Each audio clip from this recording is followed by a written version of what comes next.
Ah, que alegria, tantas boas almas. Então, se vocês têm alguma pergunta, agora é quinta-feira, assim que tem preço mais baixo, né? Na quinta. Então, se vocês têm qualquer pergunta, pode fazer a pergunta. As reverências a Tia Deva. Prazer, Otávio. Eu posso fazer uma pergunta antes de alguém? Alguém pretende fazer uma pergunta? Fica à Ah, vontade, senão poder pode. vou aproveitar a promoção e Sim. eu gostaria de saber do senhor, como com experiência, né, com experiência de vida, como conseguir conciliar a vida devocional com esse mundo que a gente está vendo aí de enredamento em Maia, e tudo isso. Essa é o difícil, né? Digamos assim, é o que a gente sempre busca, né? Praticar as atividades devocionais dentro do mundo, mas sem se contaminar com o mundo. É. Bom, ah, tem um ingrediente secreto neste mundo que é Krishna. Então, o segredo do jogo é de encontrar Krishna. Krishna está lá. Assim, quando éramos crianças, não sei como se chama no Brasil, aqueles jogos de crianças que tem dois grupos, um grupo se esconde, esconde, esconde, algo assim. Acho que é pega, esconde, né? Que a gente Ah? chamava. Ah? Pega, esconde. Pega, esconde. É, em inglês, hide and seek. Hide é esconde, esconder, e seek é buscar. Esconde e busca, em inglês. É assim mesmo. Krishna nem está se escondendo. Krishna está presente em tudo. Então, o mundo material realmente num sentido, o mundo material, mas num sentido mais profundo, e também outro aspecto do mundo espiritual.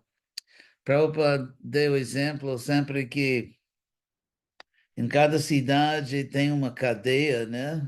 Prisão, e para a seleção, né, da cidade. Mas aquela, aquela prisão também faz parte da cidade, também faz parte do governamento, do governo.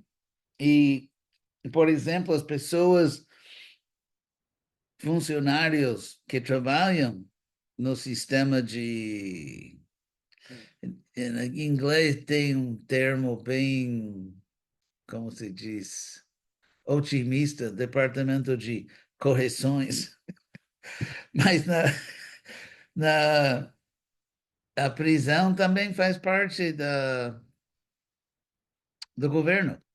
E as pessoas que trabalham na prisão não são prisioneiros.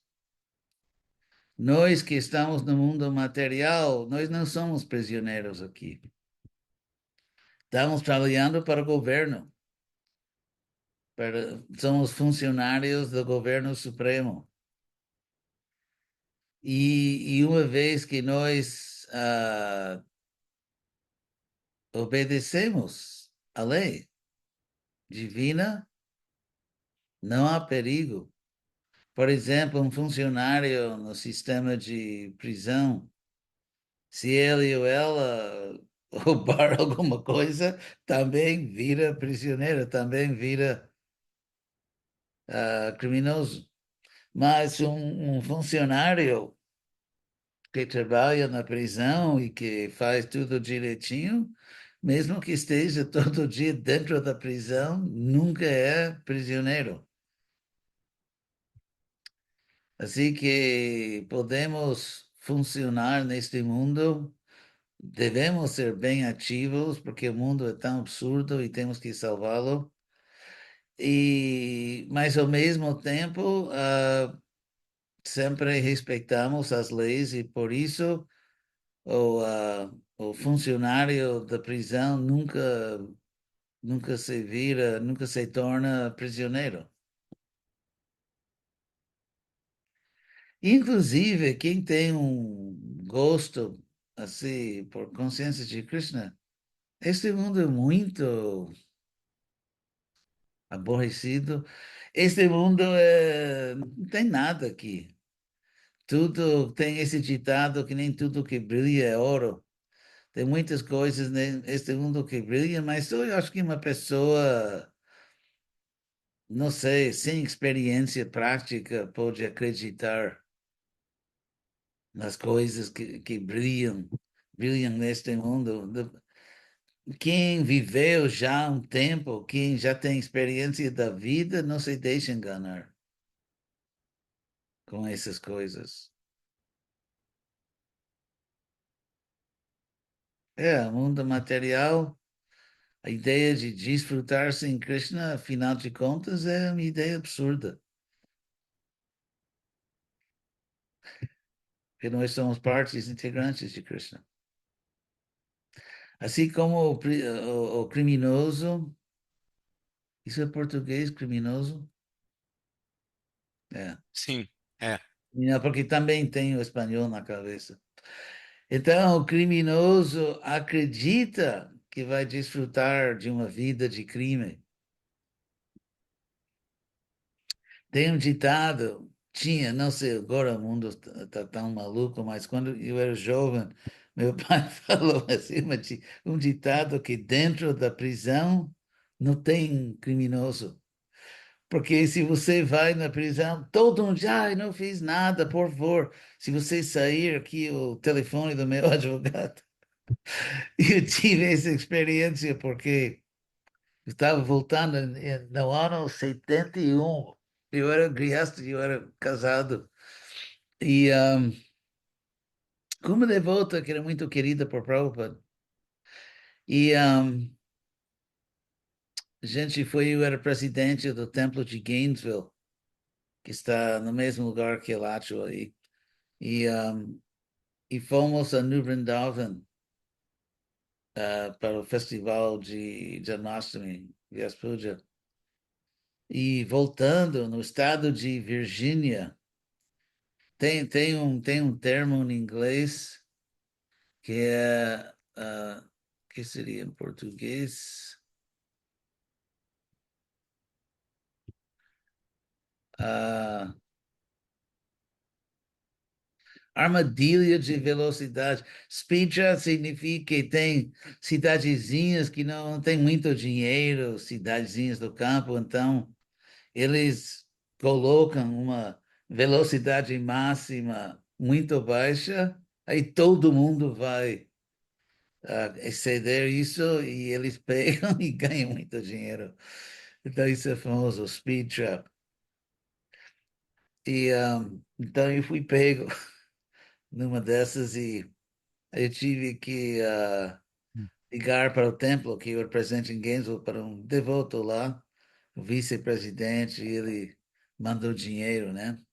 Aí a gente saiu, eu, minha esposa e acho que mais dois devotos. Então, mas dentro da cadeia, e as pessoas, assim, funcionários eram muito bonzinhos, nos tratavam mais ou menos como clientes. Então, mas quando eu entrei na prisão, várias pessoas me deram assim papelzinho com o telefone, por favor, quando você sair, liga para o meu advogado, eu sou inocente, todo mundo é inocente, então, por isso esse ditado que dentro da prisão não tem criminosos.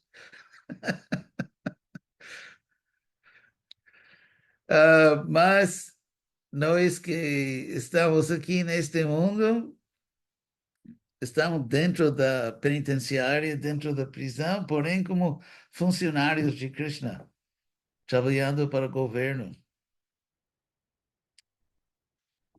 Então, é só lembrar disso. Eu, Ananda Vardhan, quero fazer uma pergunta. Licença, reverência. Estou aqui com o Jagapurusha, que é discípulo de Purushottaya Swami, Ah, nosso oi. brahmacharya Sanktaneiro, é guerreiro de Sankta. É, então, eu quero que o senhor fale sobre a importância dos devotos reconhecerem o seu papel com relação a cuidar das zonas de pregação, tanto como grihastas, como brahmacharis, né? Esse zelo pelo território em que se prega a consciência de Krishna. Porque que muitas vezes os devotos ficam com aquele desapego de sair por aí pelo mundo e acabam esquecendo de que uma área precisa ser desenvolvida. Queria que você comentasse sobre isso. Ou seja, como se diz no Brasil, já falou e disse.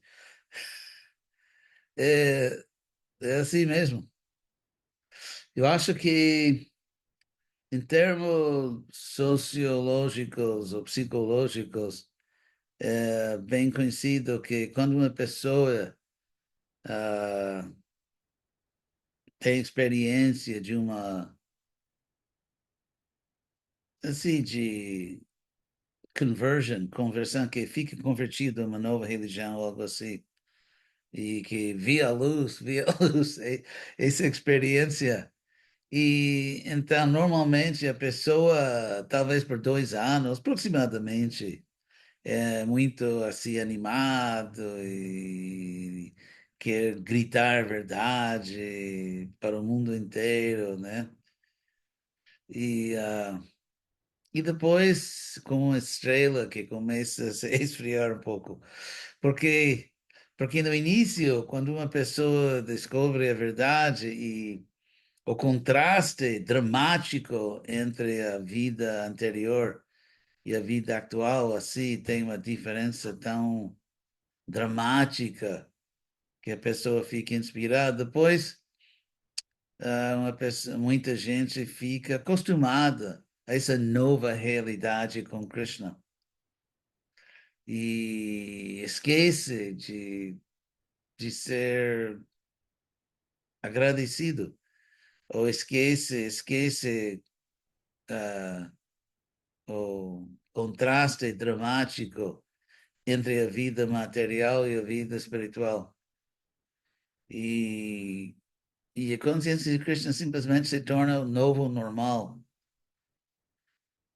Então, uma pessoa para manter esse pique, como vocês dizem, para manter esse ânimo, ah, precisa continuar avançando. Krishna diz no Bhagavad Gita que com 4 motivos diferentes as pessoas se aproximam dele. E é interessante que entre as 4 motivações, só uma é realmente espiritual. Porque Artho Jigyasur Artharti Gyani Cha Bharatarshava, no capítulo 7, acho, que uma pessoa arta, que significa que está sofrendo, ainda em português. Em espanhol se diz que estou harto de tal coisa. Português tem essa palavra? Não. Não. Em espanhol tem, né? Estou harto. Então, harta também em sânscrito significa sofrendo. Harta jigyasur, ou curiosidade. Curiosidade não é exatamente um motivo, digamos, espiritual, porque na minha vida já falei com tantas pessoas que perguntam sobre Krishna, sobre o movimento, e aí eu explico, e eles dizem, muito bom, então você quer saber mais? Não, estava só curioso. Então, essa atitude que não quero saber mais, estava só curioso. Isso é também o motivo por se aproximar de Krishna, mas é insuficiente. Depois, arto jigasu, artarti, uma pessoa que precisa de ajuda material, algum tipo de ajuda material. Artarti e finalmente Gyani, e Gyani, que neste contexto não significa especulador mental, esse termo inesquecível, né, do movimento Hare Krishna, especulador mental. Mas aqui Gyani significa literalmente também pessoa que possui conhecimento, uma pessoa que sabe. Como Krishna diz nesse mesmo capítulo 7:19, Bahunam Janmanam Ante, após muitos nascimentos, Gyanavan, pessoa que possui conhecimento, Gyanavan Mam Pravaje, se entrega a mim. Então, essa pessoa, como Krishna diz nos versos seguintes, que essa pessoa que realmente entende Krishna, conhece Krishna, que está numa posição espiritual. Então, entre os devotos, entre as pessoas que aceitam Krishna, ou que entram no movimento Hare Krishna,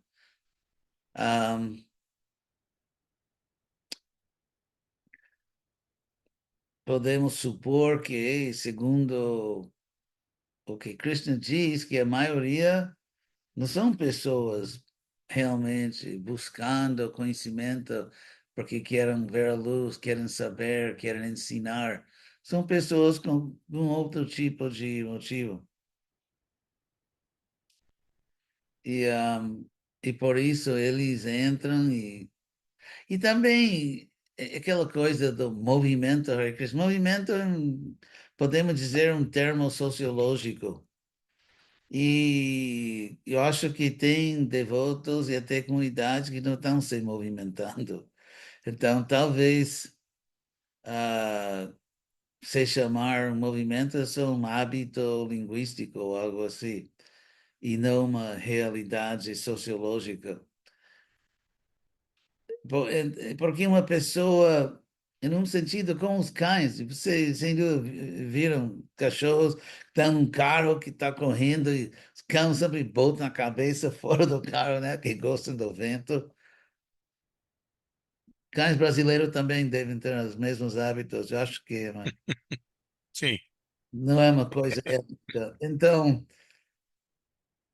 então assim mesmo, quando você está, quando você está avançando espiritualmente, isso dá prazer. Isso dá prazer e, por exemplo, se você vê um filme e na próxima semana você vê o mesmo filme e uma semana depois o mesmo filme, você não vai ficar emocionado. Mas se você vê outro filme, então talvez você vai contar para seus amigos. Assim mesmo, se você atinge um certo nível de consciência espiritual, que isso é emocionante. Aí você quer contar para o mundo, gritar, né, dos picos das montanhas.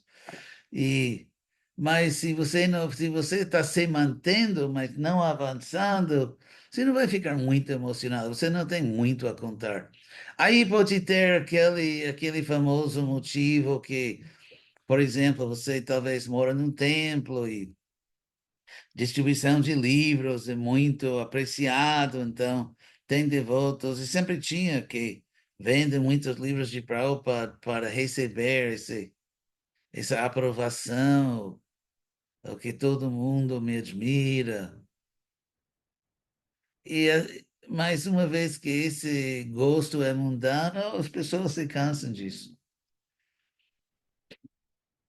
Porque quando a gente prega, pobre pública, né? Público quando os devotos saem a pregar. Então, mas quando você prega, se você realmente está avançando. Então, a consciência de Krishna é uma coisa nova, refrescante na sua consciência. E você está pedindo para as pessoas o que você também está fazendo. Você está fazendo cada vez mais, avançando e pedindo que ele também avance. Se você está se mantendo, mas não está avançando, você está pedindo para o público que ele se esforce mais do que agora, porém você está meio estacionado. E por isso a pregação não será tão potente. O segredo da consciência de Krishna é com aquele cachorro no carro, né? Com o vento. O segredo da consciência de Krishna é ficar sempre se movimentando, avançando. Assim que todo dia a vida é nova. E você está vendo coisas que nunca viu antes. E isso cria naturalmente um grande entusiasmo para compartilhar. Quer dizer, a pregação não é só martelar o povo, né?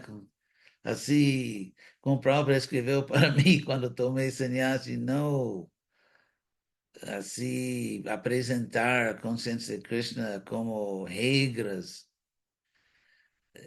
Eu não sinto que estou seguindo regras na minha vida. Claro que estou seguindo, mas para mim não é a experiência de seguir regras, é a experiência de levar uma vida racional, uma vida estática. E as coisas que não faço porque são absurdas. Assim como eu não pulo de prédios, ou não tomo veneno. Quer dizer, certas coisas não faço porque são estúpidas e vão só criar sofrimento para mim. Então, para mim, o fato de não pular do prédio, não posso dizer, não pulei porque tem uma regra de não pular. Não, eu não pulei do prédio porque seria uma coisa idiota pular do prédio. Então, assim mesmo, se você entende consciência de Krishna, você segue as regras, talvez no início, porque são regras, porém, com mais avanço espiritual, você segue as regras porque você quer fazer isso.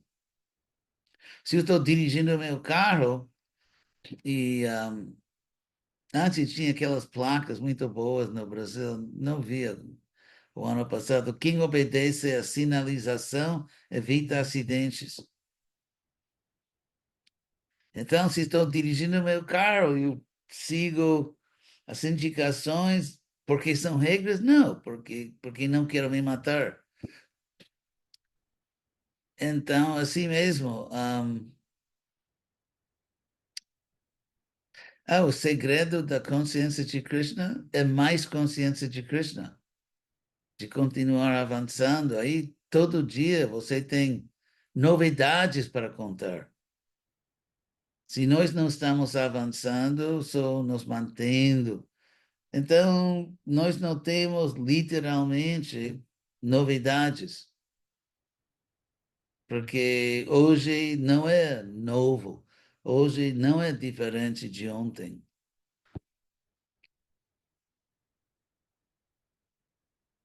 É isso aí. Tiradeva, Sim, sou. Me chamam. é, a nossa grande luta aqui em Jundiaí, né, por ser um projeto Krishna West e ser o único que tem aqui em volta, então a gente não tem quase relação com nenhum tipo de projeto Krishna West. E eu tenho várias pessoas novas aqui, né? E quando eles começam a. Primeiro, eles não sabem nem o que é Krishna West, na verdade, né? Eles vêm por causa da consciência de Krishna. E aí, esses devotos que estão aqui hoje são aqueles que nos ajudam a divulgar a consciência de Krishna, a mostrar o que é essencial e o que é simplesmente cultural, né? Essa coisa que a gente sempre fala, que nós todos gostamos muito desse conceito. Mas nós temos sempre bombardeios de pessoas que não são dessa forma, né? E não vêm dessa forma, porque não. E tudo tá tudo bem também, né?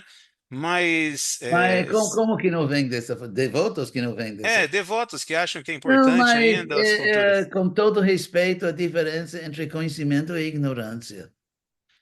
Então, mas o que acontece, Deve, é que como a maioria do pessoal daqui é novo, né, ainda existe um pouco uma dificuldade em entender o essencial e o cultural, e a gente sempre está trabalhando isso.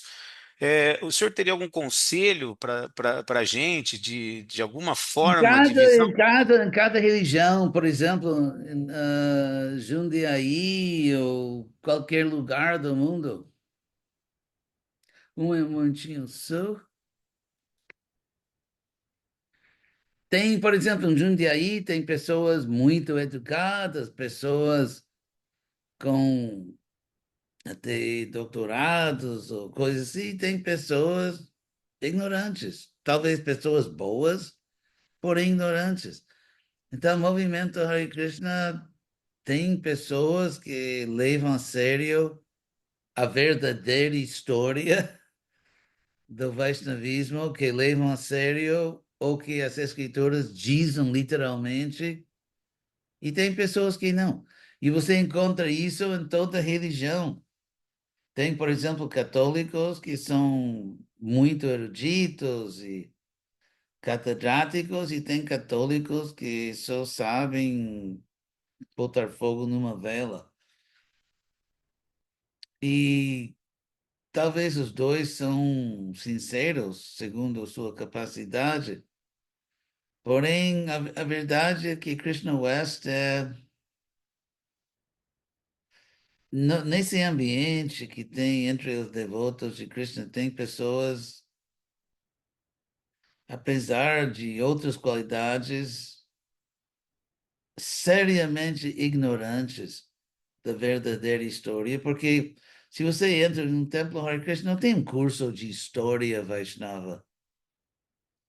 Os outros não conhecem sânscrito, não sabem que, por exemplo, a palavra dhoti, ou em português seria dote, a palavra dhoti, ou a palavra saris, nem são palavras de sânscrito. Não aparece em nenhuma escritura. E que não existe nenhuma indicação em nenhuma escritura Vaishnava de que existem normas étnicas de roupa, de culinária, até de música. Não existem. Então, tem um conceito completamente ahistórico de que essa roupa, vocês já sabem, que a metade, pelo menos a metade do que os devotos chamam cultura védica, no sentido de cultura externa, vem dos muçulmanos,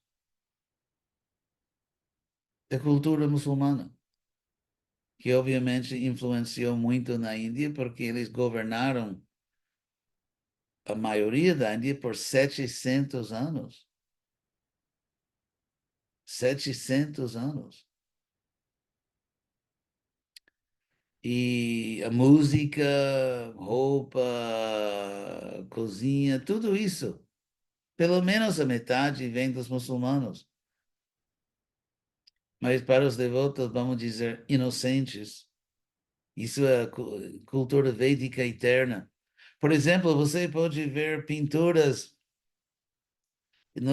nos livros da BBT que Radharani no mundo espiritual está com a cabeça coberta. Uma coisa que não existe. Nenhuma escritura Vaishnava, nenhuma escritura védica, nada diz que a mulher deve cobrir a cabeça. Isso não existe. Outro costume na ISKCON que chamar as devotas de Mataji, com sotaque brasileiro, né? Mataji. E eu pesquisei, eu fiz uma pesquisa nos Vedas, Upanishads, Bhagavatam, ninguém faz isso. Ninguém faz isso, ninguém chama a mulher de mata. Antes de mais nada, mata Gia nem em sânscrito, é hindi. Gia, aquele Gia. Em sânscrito, se você se dirigia a sua mãe, você diria mater, como em inglês, mother, mater. E, mas na ISKCON tem gente que acha que isso é cultura védica. Mas não aparece em nenhuma escritura. Ninguém faz isso. E pesquisei no Bhagavatam,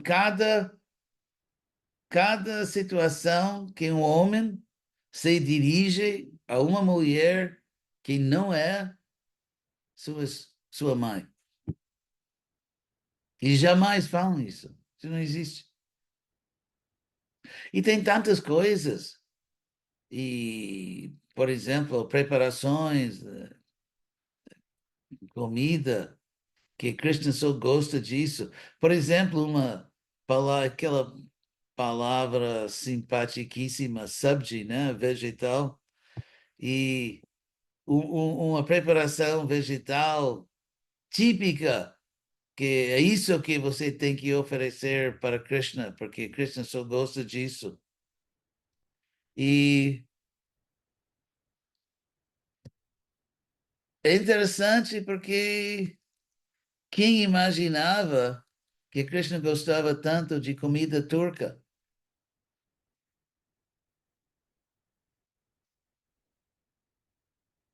Ou que muitas preparações védicas vêm assim dos turcos. Ou, por exemplo, um sabji típico, que só isso que Krishna gosta. É, por exemplo, vegetal com batata, com tomate, que não existiam na Índia antes e foi trazido pelos portugueses. Ou, por exemplo, na Índia, eles comem com picante, assim, com uma quantidade, é força maior que eles não morrem todos. Portanto, assim, picante. E chili, em inglês se diz chili. E isso não existia na Índia, isso veio com os europeus. Então, tem comida que vem dos turcos, comida da América do Sul, tem. Assim, tinha muito influência. Por exemplo, em português, a palavra chave, né? Que, chave. Isso, então, na Índia, a palavra por chave é chabi, porque veio dos portugueses. Ou, por exemplo, mesa, né? Uma mesa. E em Hindi é mês, veio dos portugueses. Assim que a arquitetura ah, não existe nenhuma referência nas escrituras Vaishnava de uma arquitetura assim padrão que isso é védica. Arquitetura, receitas de comida, roupa, música, não existe. Inclusive, a música védica, que é a música clássica da Índia, é quase idêntica à música de Saudi Arábia, Iraque e esses países. Por quê? Porque veio também muito dos muçulmanos. Inclusive, o termo cultura védica não existe nos Vedas. Que eu acho isso é o máximo, né? Claro, porque depende do que você quer dizer com a palavra cultura. A cultura como costumes étnicos, não, isso não existe. Se com cultura você está falando de algo mais sério, como por exemplo o sistema de Varnashram, 4 Varnas e 4 Ashrams, sim. O sistema de Varnashram está em toda parte dos Vedas e do Bhagavatam, isso é super védico.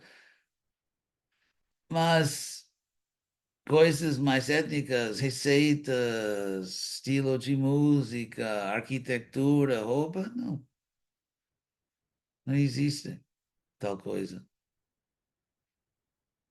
Inclusive, mesmo que se você soubesse ah, como Krishna se vestia, que é difícil porque as escrituras não dão detalhes. O único detalhe que dão é que Krishna se vestia como todo mundo. Por exemplo, quando o Senhor Chaitanya inaugurou o Harinam Sankirtan em Navadvip, não há nenhuma indicação que ele, os seus seguidores, usavam uniformes.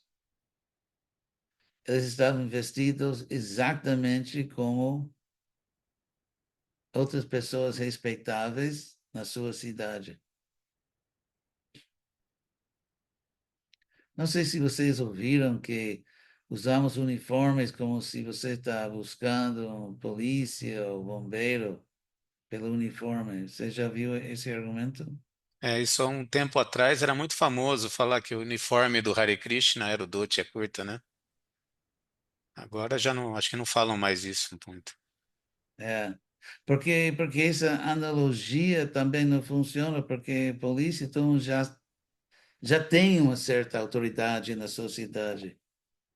Bom, então o que Cristo está fazendo não é só assim trocar roupa, ou, mas a essência de Krishna West é de você ser um cientista espiritual, apresentar uma ciência espiritual e não superstição, não assim,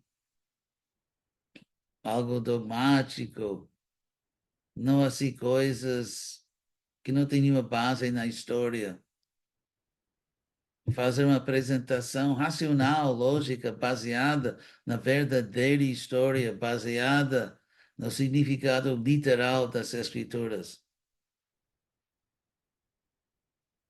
Por exemplo, o papel da mulher. Se a gente estuda seriamente Mahabharata, Bhagavatam, vemos que a relação entre homem e mulher não era muito diferente que agora.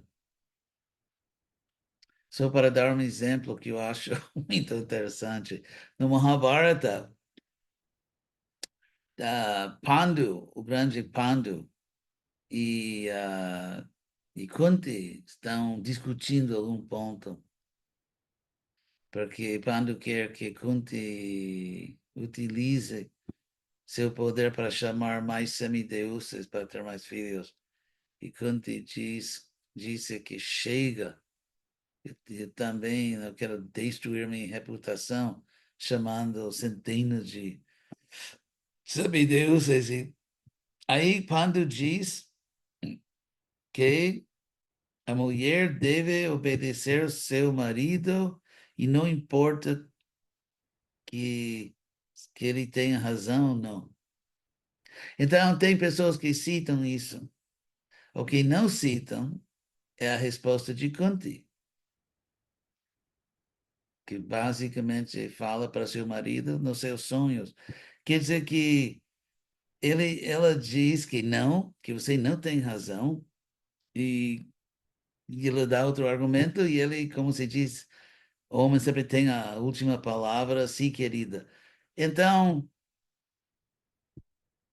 então podemos ver que são pessoas normais. E tem muitas histórias, mesmo nos passatempos de Krishna, que é uma mulher mais inteligente que seu marido. Tem muitos casos assim. Por exemplo, as esposas daquela serpente, Kalia, ou as esposas dos brahmanas que não entendiam, não respeitavam Krishna, mas as esposas eram devotas puras de Krishna. E tem muitas histórias assim. E claro, e tem casos que o homem é mais inteligente. Eu acho que a maioria dos casos são mais ou menos iguais.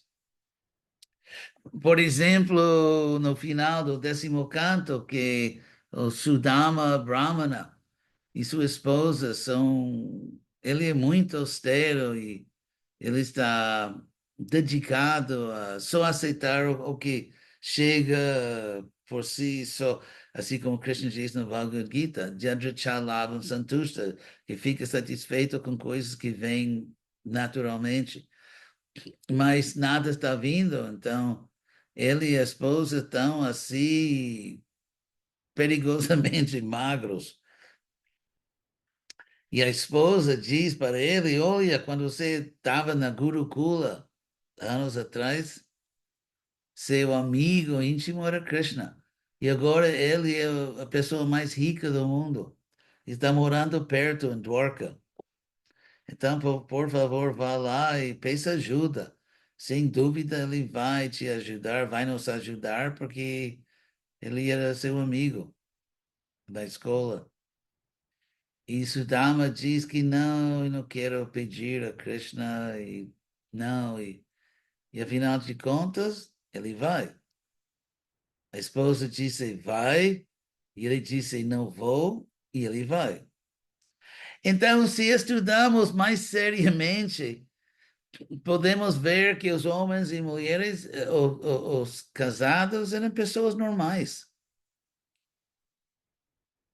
Não existe um casamento feliz, um matrimônio feliz, se não tem assim, não sei como dizer em português, em inglês, dar e receber, não sei se diz em português. Em inglês diz, sim, sim, aquele, né, jogo que às vezes um, às vezes outro, né? Então, não é possível ter um matrimônio feliz. E 5.000 anos atrás eram pessoas normais. Cultura védica, ou qualquer cultura, tem uma certa humanidade que não varia tanto entre culturas. E eles tinham essa humanidade, digamos.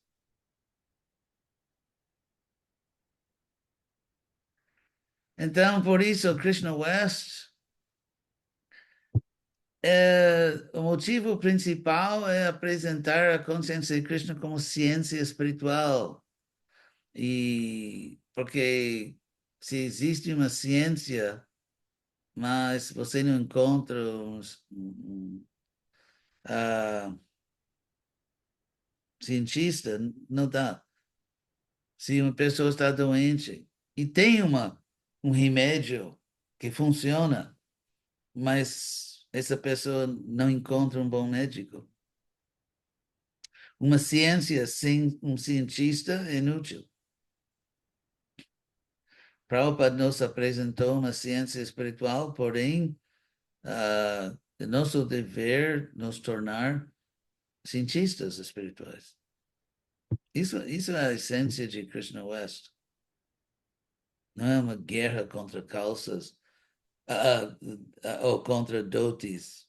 Assim, não é que somos tão superficiais que estamos obsessionados com roupa, mas sim estamos muito preocupados com o fato que o movimento precisa atrair muito mais pessoas e vamos salvar o Brasil. E nosso dever é baixar muros, não levantar muros. É isso aí. Quando eu entrei no templo de Berkeley em 69, eu sabia que eu teria que usar aquela roupa engraçada, então. Mas eu só trouxe duas coisas. Eu trouxe uma. Português. Português está enferrujado. Ah, um terno muito elegante, como dizem, de 3 peças, né? Que tinha calça, com colete, né? Aqueles ternos elegantes que minha mãe comprou para mim para um evento na família, tinha que me vestir muito bem. Então eu trouxe esse terno de 3 peças e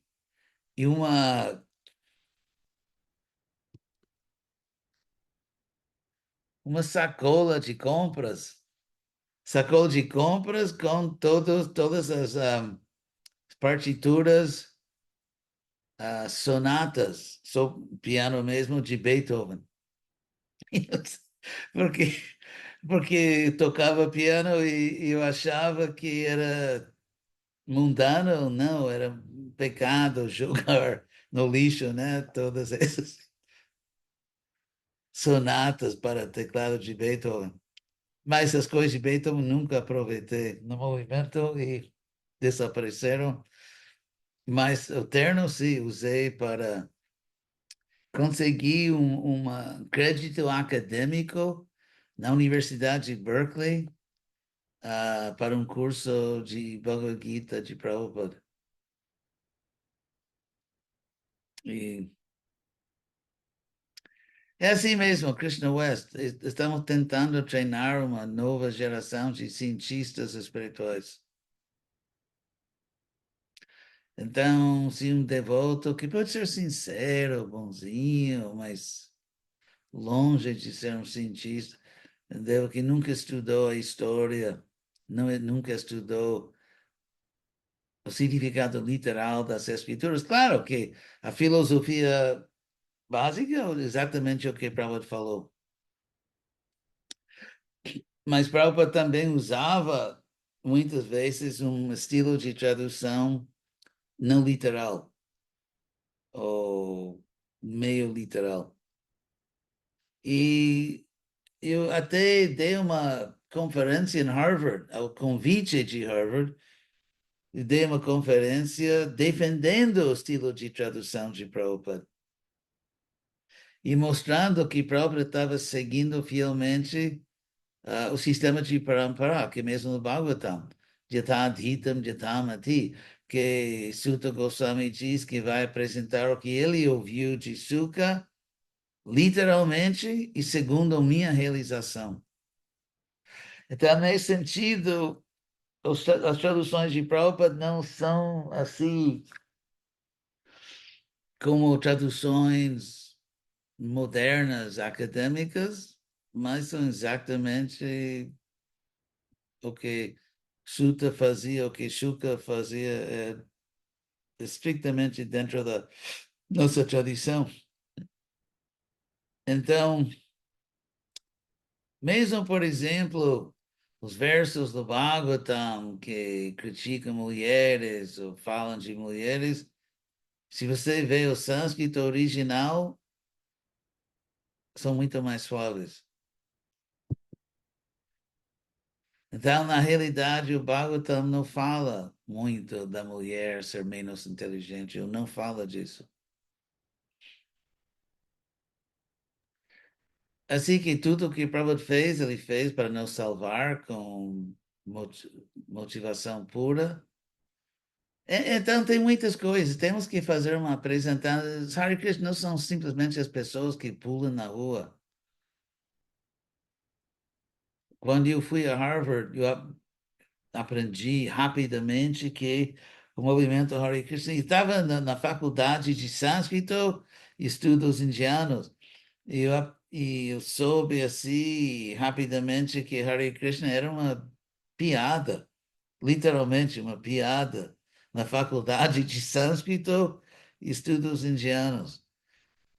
Era uma piada, porque os devotos vinham assim na praça de Harvard, Harvard Square, se chama, e vinham lá e pulavam, corriam em círculos e batiam os tambores. E era a maior graça para os alunos de Harvard. Eles achavam a coisa mais engraçada. E quando eu fui lá, e o Hans Krishna foi o melhor aluno assim na faculdade, e todo mundo sabia, e terminei meu doutorado 2 vezes mais rápido, ou 3 vezes que os outros estudantes. Então, eu fui lá como devoto. Tinha Kantimala, eu tinha até japa. Uma vez meu professor Harvard me perguntou por quê? Quando você, eu disse, eu reparei quando você fica assim meio aborrecido, porque eu já sabia as coisas, que você canta assim embaixo da mesa. Então eu não escondia que eu era um Hare, mas, ahm, mas eu era o melhor aluno, e por isso, exatamente os mesmos alunos, isso foi a pós-graduação em Harvard, e os mesmos alunos que gozavam assim, começavam a indagar. Sinceramente, por favor, você pode me explicar algo sobre Hare Krishna? E duas vezes convidei os professores e alunos à minha casa para praxaram e tudo isso, e duas vezes uma faculdade inteira, professores e alunos, uma faculdade inteira de Harvard foram para minha casa para comer praxaram e aprender sobre os devotos. Por quê? Porque, como se diz em inglês,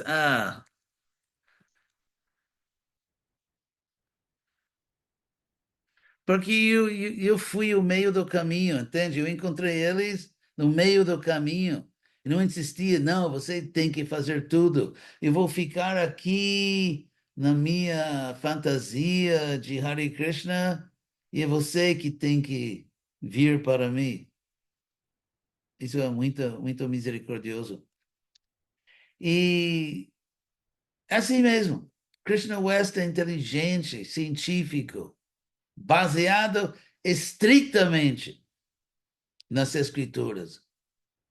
Além disso, num sentido importante, eu acho que Krishna West é mais conservador, porque nós colocamos no centro de tudo uma pregação inteligente, científica, não rituais. Nos Estados Unidos, não vou falar do Brasil, mas nos Estados Unidos você vai quase a qualquer templo da ISKCON num dia santo, um festival, e sempre vai ter Abhishek, sempre vai ter sacrifício de fogo. Não era assim. Quando o Prabhupada estava aqui nos dias santos, tinha aulas extra, tinha mais filosofia, mais conhecimento. Claro, um Kirtan também, o Marti, mas agora a ênfase é ritual. E Krishna mesmo, esse verso no Bhagavad Gita, que Krishna diz, aproxime-se de um guru, todo mundo cita esse verso, 4:34. Mas esse verso, eu vou terminar com isso, e aí vou deixar tempo para vocês me pagarem, que, assim, esse verso aqui, 4:34, e, e o verso começa com a palavra sânscrita tad. Tad, se você coloca um H em inglês, that, isso. E Krishna diz, tad vidhi, conheça isso, conheça isso. Mas em sânscrito é isso conheça. Então, se uma frase começa com isso, a pergunta lógica seria: o que é isso? E se você quer entender isso, tad, você vai para o verso anterior.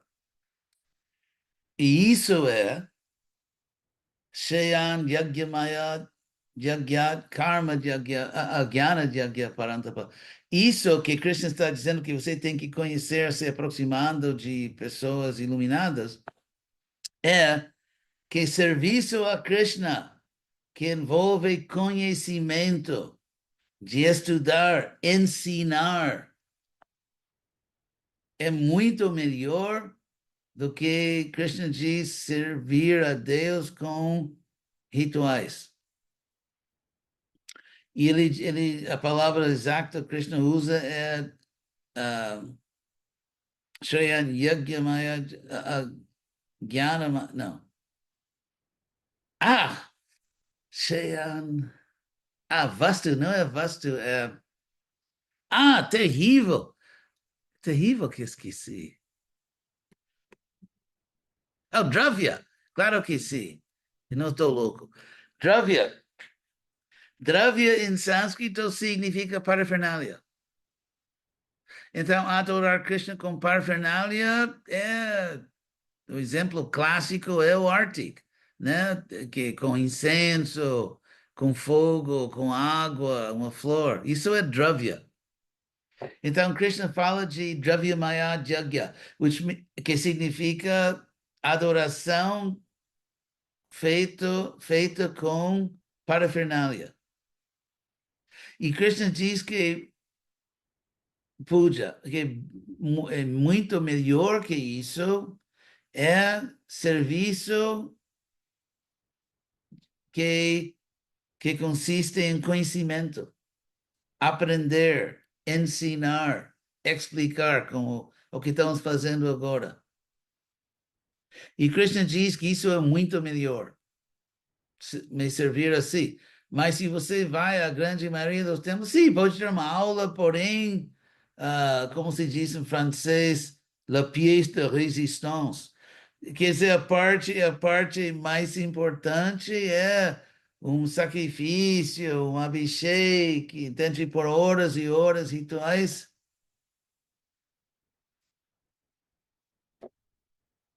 Nesse sentido, somos muito conservadores. Estamos voltando às raízes que Prabhupada botou assim. E movimento baseado em conhecimento. Prabhupada não disse que, por favor, me livrem da administração para que eu possa fazer puja. Não, ele disse que me livrem da administração para que eu possa escrever mais livros. Prabhupada disse que, se necessário, podemos vender os templos, que, graças a Deus, não é necessário. Mas Prabhupada disse que podemos vender os templos, se necessário, vender a mármore dos templos para publicar livros. Então, Prabhupada deixou tão claro essa prioridade, e entre os devotos que se acham conservadores tradicionais, viram tudo isso. E se nós seguimos estritamente o que Prabhupada disse, colocamos em frente assim conhecimento, ciência espiritual, e se levamos a sério, está no Vedabase, você pode ler, está documentado, que um devoto, um brahmachari, perguntou a Prabhupada por que usamos assim essa roupa indiana, dhoti, sabe? E Prabhupada diz, por que você faz? Porque você queria fazer. Eu nunca disse que você tinha que fazer isso. Está documentado. Prabhupada disse que se eu posso pregar melhor com roupa assim, normal, eu uso. Prabhupada disse isso. Então, resulta que quando Prabhupada veio, houve aquela onda histórica de, o fad, como se diz em português? Uma moda passageira. Mas teve uma super moda de coisa da Índia, meditação, aquele Guru Maharaj, meditação transcendental. E então era uma super moda. E por isso, fazer uma coisa, para os jovens, fazer uma coisa da Índia, meditação, Bhakti Yoga, era uma super moda. Agora, de jeito nenhum. De jeito nenhum. Inclusive, Prabhupada também disse que eu insisti que os devotos raspavam ou que não usavam, que não usassem assim barba, coisa assim, porque não queria que o público pensasse que éramos hippies. Então, tem muitas coisas, muitos costumes agora estão assim, como se diz, cimentados na ISKCON, e sem nenhum conhecimento do que Prabhupada realmente disse. Você pode, por exemplo, investigar as conversas que Prabhupada tinha, várias conversas com um poeta americano super famoso, Allen Ginsberg, que era muito famoso. E Allen Ginsberg dizia para Prabhupada que eu gosto do movimento, eu gosto de cantar Hare Krishna, mas eu acho que o senhor não vai conseguir na América porque a apresentação é muito indiana, com roupa e comida. E Prabhupada insistia, não, você não precisa fazer isso. Isso é superficial. E você pode ver, e muito interessante, quando os primeiros anos que Prabhupada veio, primeiros anos, 66, quando o ISKCON começou, 67, 8, 9, 70, até 70, de 66 a 70, Prabhupada tinha sua base nos Estados Unidos. E quando comprou o Templo de Los Angeles, sua base internacional nos Angeles. Em 70, por motivos que você pode ler no Prabhupada Lilamrita, Prabhupada voltou para a Índia. Mas no tempo em que Prabhupada estava baseado na América, era muito comum que seus servos usavam roupa ocidental. Foi na América, os devotos começaram só a usar roupa indiana depois de Prabhupada sair, que combina perfeitamente com o que Prabhupada disse, que você fez porque você queria. É muito famoso que quando Prabhupada, ainda bem que estamos gravando, que não preciso explicar isso mais 80 vezes.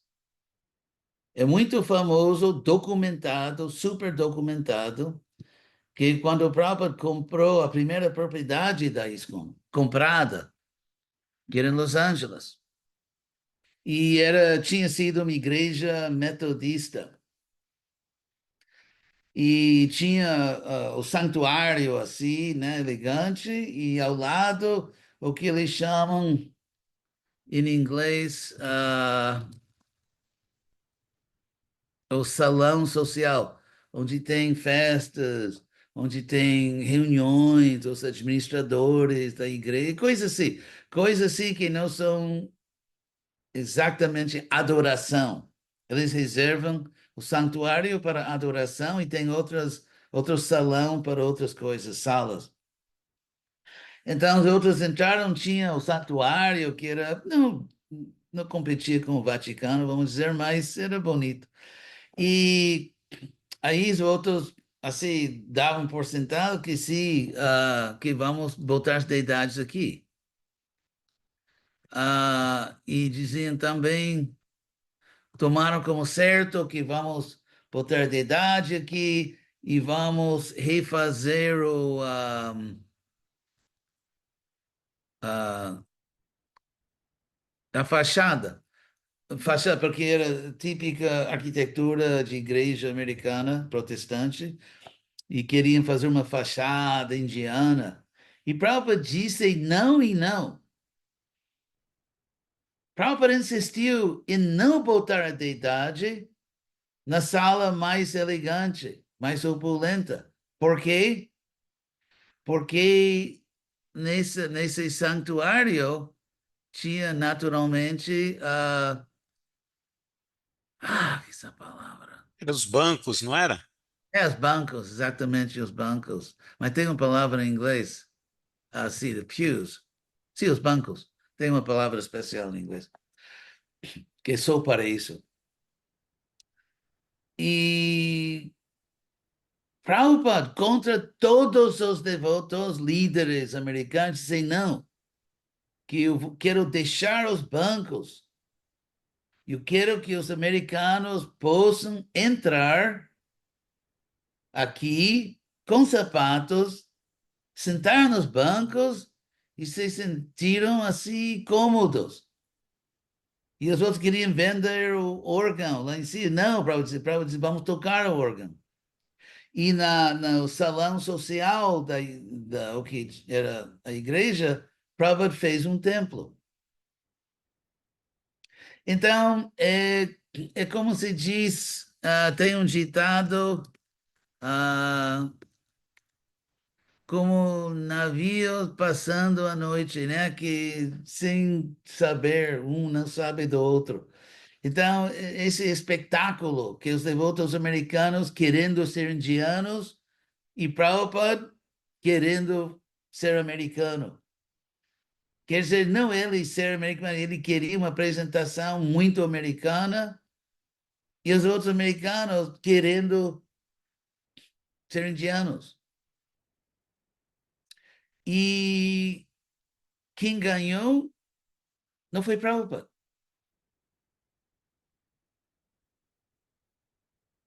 Porque Prabhupada aprendeu com esse incidente em 70 que os dois líderes quase mais importantes o traíram. Aí Prabhupada voltou para a Índia. Toda essa história que está no Lilamrita, com os detalhes.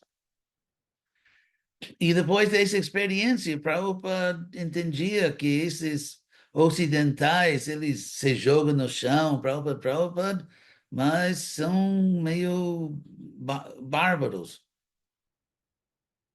Aí Prabhupada decidiu se fixar sua sede na Índia, onde ele tinha outro ditado em inglês, são coisas que normalmente... Não. Em inglês tem um ditado...